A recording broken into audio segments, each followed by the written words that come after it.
Hello, hai semua. Assalamualaikum. Bertemu kembali kita di channel Cikgu Sherry untuk meneruskan sesi pembelajaran kita pada hari ini dalam mata pelajaran Bahasa Melayu tahun 6 bersama Cikgu Sherry. Jangan lupa subscribe dan like.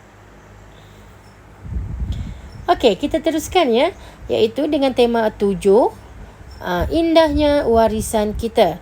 Masih lagi unit 19 iaitu Khazanah Kesenian Bangsa dan tajuk kita pula ialah tetamu dari planet Zafira. Okey, aktiviti kita hari ini kita akan mengujarkan dialog. Okey, jadi murid-murid kalau dah bersedia bolehlah buka buku teks halaman 118.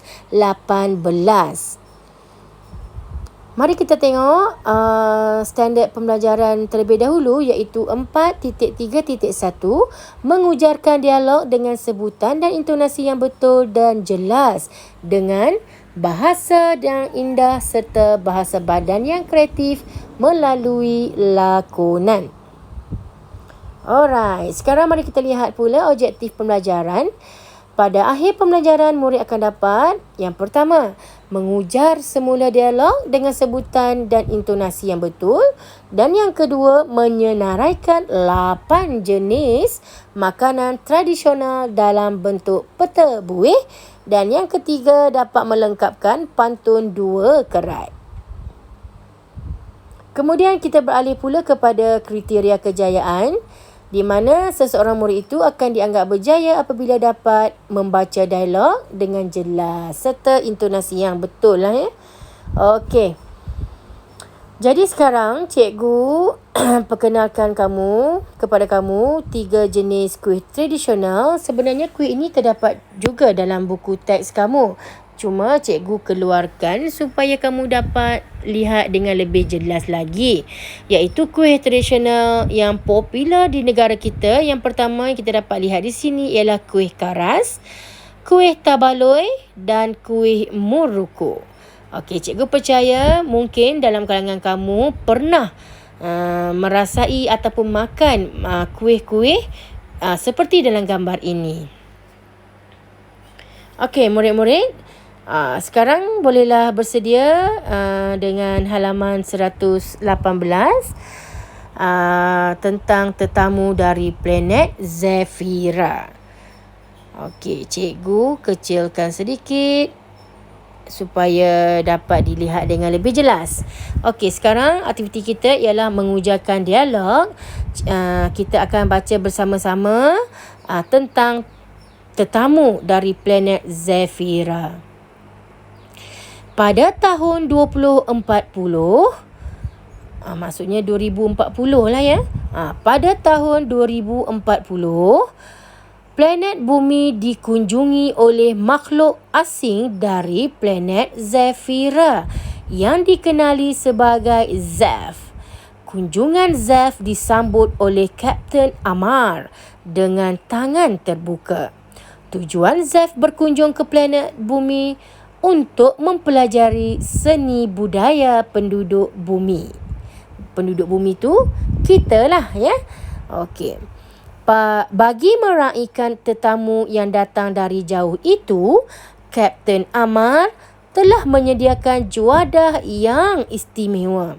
Beliau menjamu Zaf dengan kuih-muih tradisional yang enak. Okey, sekarang kita tengok perbualan antara Kapten Amar dan Zaf. Silalah jamah kuih-muih itu, Zaf. Janganlah malu-malu.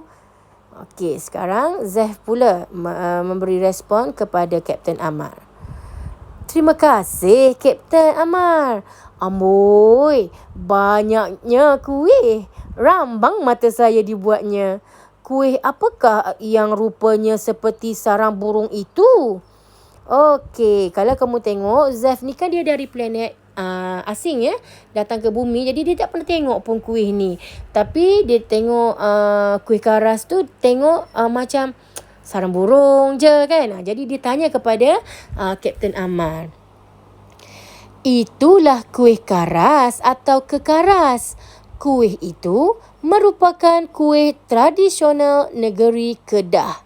Rasanya manis, sedap dan rangup.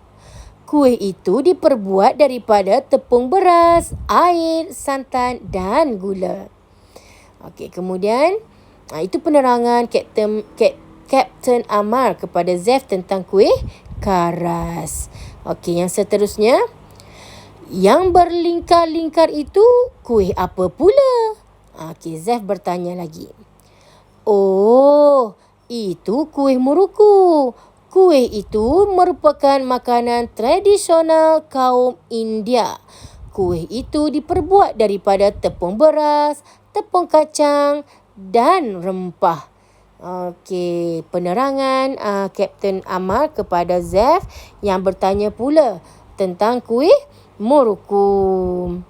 Okey, mari kita lihat dialog seterusnya. Kuih yang berkeping-keping itu saya tahu. Zeff kata kat Kapten Amar. Namanya kuih tabaloi. Saya pernah merasainya semasa melancong ke Sarawak. Okey, murid-murid, untuk pengetahuan, kuih tabaloi ini memang terkenal di negeri Sarawak. Betul, Zeff. Kamu memang bijak. Kuih itu merupakan kuih tradisional kaum Melanau. Kuih itu diperbuat daripada tepung sagu, telur dan kelapa parut. Okey, kuih ni terkenal di negeri Sarawak oleh kaum Melanau. Jadi kalau siapa-siapa yang pernah berkunjung ke negeri Sarawak, bolehlah ataupun mungkin pernah merasai kuih tabaloi. Zeff dan Kapten Amar terus berbual-bual sambil menjamu selera. Zeff makan dengan berselera sekali sehingga dia tersandar kekenyangan. Sedap sangat kuih tradisional tu. Sebab tu Zeff makan dengan penuh berselera. Okey, sekarang kita sambung lagi dialog ini di mana selepas mereka makan bersama-sama, mereka kenyang. Jadi Kapten Amar pun memberi pantun kepada Zeff. Okey, dengar ya. Gendang gendut tali kecapi, kenyang perut suka hati. Pantun dua kerat ini saya tujukan khas kepada kamu. Jadi Kapten Amar ni beri pantun kepada Zeff.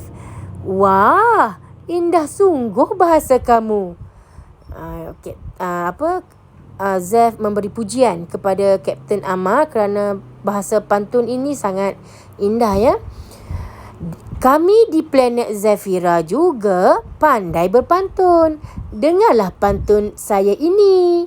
Okey, Zeff pun tak nak kalah. Dia pun nak lawan juga. Nak beri juga pantun dari planet Zafira ni. Jadi, cikgu ada letak tempat kosong di situ. Cikgu tak nak bagi pantun ni sebab pantun dua kerat ni senang saja. Jadi ini adalah tugasan kamu ya. Okey, jadi kita mari kita lihat terlebih dahulu tugasan yang cikgu sediakan ini. Okey. Tugasannya ialah 1, kamu perlu melengkapkan pantun dua kerat yang Zeff tadi kerana pantun itu belum siap. Jadi pantun kamu tu mestilah ada kaitan lah dengan pantun Kapten Amar tadi ya, berkaitan dengan kekenyangan mereka dah makan makanan tradisional itu tadi. Janganlah pantun kamu tu tidak ada kaitan ya. Kalau boleh mestilah ada kaitan dengan isi yang dinyatakan tadilah ya. Okey, yang kedua, ini tugas kamu. Kamu perlu mencari dan menyenaraikan 8 ya. 8 jenis makanan tradisional dalam bentuk peta buih. Okey, melalui pelbagai sumber dan media. Maknanya kamu nak Google ke, kamu nak cari dalam majalah ke, kamu nak cari dalam surat khabar ke, kamu nak tengok televisyen ke, ataupun bertanya. Okey, kalau kamu ada gambar lagi bagus. Kalau tak ada gambar pun memadai dengan menyenaraikan 8. Tidak termasuk yang 3 tadi. Tidak termasuk yang 3 tadi. Jadi kamu perlu cari 8 lagi makanan tradisional dan kamu buat dalam bentuk peta buih. Okey, siapkan tugasan kamu, kedua-dua tugasan ini iaitu pantun dan peta buih ini dalam buku tulis pemahaman. Okey, sekarang cikgu tunjuk dulu contoh peta buih. Okey, ini contoh peta buih. Senang kan? Okey, bawah tu kamu letaklah peta buih. Makanan tradisional di Malaysia. Okey, jadi di tengah-tengah tu letaklah tajuk dia ya. Tajuk dia tentang makanan tradisional yang terkenal di Malaysia dan senaraikan 8 makanan tradisional yang kamu dapati dalam bentuk peta buih. Ni sebagai contoh, dia buat tentang anggota badan manusia. Contoh. Jadi kamu perlu buat tentang makanan tradisional yang terkenal di Malaysia. Tak kisahlah makanan tu berbentuk kuih ke, makanan masakan ke, tak kisah. Apa saja janji berkaitan dengan makanan. Okey, itu saja daripada cikgu. Cikgu berharap penerangan itu tadi dapat membantu kamu menyelesaikan tugasan yang diberi. Sekian, terima kasih. Jangan lupa like dan subscribe. Jumpa lagi.